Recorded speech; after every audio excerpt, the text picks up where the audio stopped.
Welcome to Dark Files of the USSR. This is the channel where we uncover crimes, secrets, and darker realities hidden behind the image of Soviet order. Today's story is about child disappearances in the Soviet Union and why they left such a deep mark. In case after case, the first stage was the same. A child vanished from an ordinary Soviet setting. Fear spread quickly, and clear public information lagged behind. In a system shaped by censorship and controlled information, silence often made these disappearances even more haunting. Britannica notes that Glavlit held final authority over printed materials and the performing arts, which helps explain the larger culture in which public warning could be limited or delayed. One of the most shocking examples came in Moscow in 1977. Anatoly Biryukov was later convicted of killing 5 infants in the Moscow area. The case began with an ordinary family scene. A stroller left unattended for a short time outside a shop. Then the child was gone. 3 days later, another baby disappeared in almost the same way. According to later accounts, the authorities launched one of the largest police operations in Moscow history to search for the missing infant. These were very young children taken from places parents would normally consider routine and safe. What made the Biryukov case especially shocking was not only the age of the victims, it was the setting. These were not disappearances from some remote border zone or hidden forest path. They happened in the capital, in public spaces tied to daily family life. That challenged the image of Soviet safety in a direct way. A city that projected order and control suddenly became a place where babies could disappear in the middle of ordinary errands. Even before the case was fully understood, that alone was enough to spread fear among parents. A different but equally haunting pattern appeared around Andrei Chikatilo. Britannica states that Chikatilo murdered at least 50 people between 1978 and 1990, including many children and teenagers. His case matters here because so many of his victims first entered public memory simply as missing boys and girls. Children disappeared near rail stations, bus depots, schools, and ordinary travel routes. Families searched, rumors spread, and investigators saw recurring patterns. But public warnings remained limited. Britannica specifically notes that Soviet police efforts to warn the public were hampered by official ideology, which asserted that serial murder was impossible in a communist society. That fact is central to understanding why these disappearances felt so disturbing. The public was not dealing only with absence. It was dealing with uncertainty shaped by silence. If the state hesitated to clearly say that a serial predator might be operating, then families were left with fragments, rumor, private fear, and incomplete official statements. Britannica also notes that Chikatilo preyed on young victims he met around rail stations and bus depots, that police recognized a pattern, and that poverty and social weakness made disappearances easier to miss. By the time the full truth became public, those disappearances already carried the weight of years of silence. The same pattern appeared in the Moscow region during the crimes of Sergei Golovkin, later known as Fisher. TASS notes that Golovkin was found guilty of taking the lives of 11 underage boys in the Moscow region between 1986 and 1992. These were boys between the ages of 10 and 16, and for families in that region, the disappearances created a climate of anxiety that lasted for years.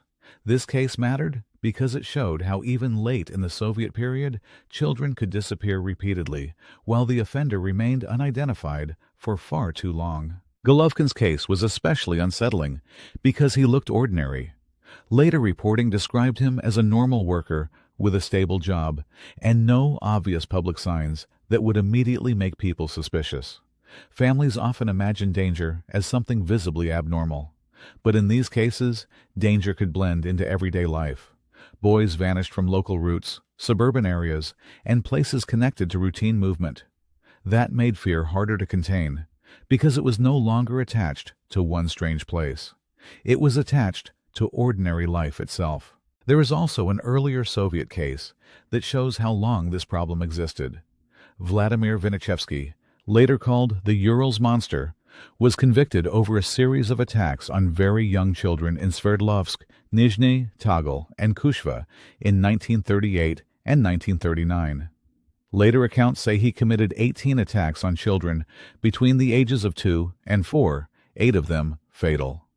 What makes that case relevant here is not just the number of attacks.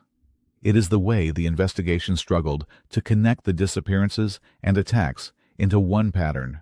Surviving children could not clearly describe the attacker. Some parents did not immediately file complaints, and investigators made several wrong assumptions about who they were looking for. That is an important lesson in itself.